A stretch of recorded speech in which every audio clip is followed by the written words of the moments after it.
My previous video didn't turn out the way I wanted, so this is the do-over. First off, now that the hype has died down, I would really like to dive into these trailers. The first one is titled Supra et Ultra and covers a courier joining up with the Vanguard, which is in service to the United Colonies, for those of you unaware, which seems to be a mixture of military and privateering service. The contract seems suspiciously similar to a letter of marque.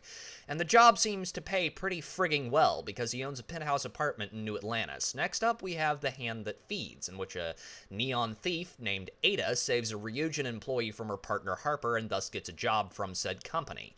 Ryujin seems to run the drug trade on Neon, and so she seems to have been hired as a corporate fixer of sorts. Not a whole lot to say here. The environments looked cool and I liked the action. I'm hoping we can see these people from the trailers in-game, but it's Bethesda. 200 dungeons, all handcrafted.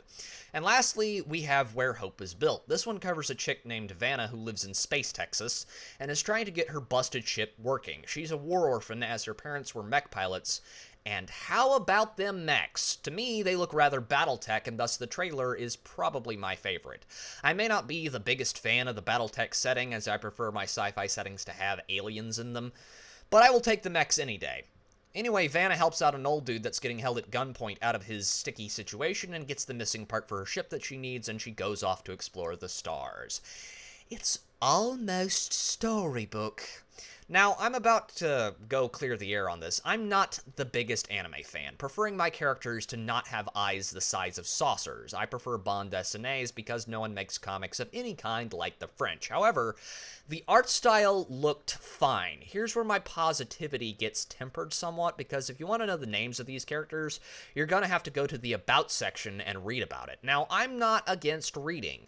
Far from it, but damn it, a trailer should have all the info I need in said trailer. However, for the most part, I liked these animations, and thought that they looked fine. Hopefully this means that Bethesda is going to get off their rump and give us some more trailers, rather than the radio silence we've got since the Starfield Direct.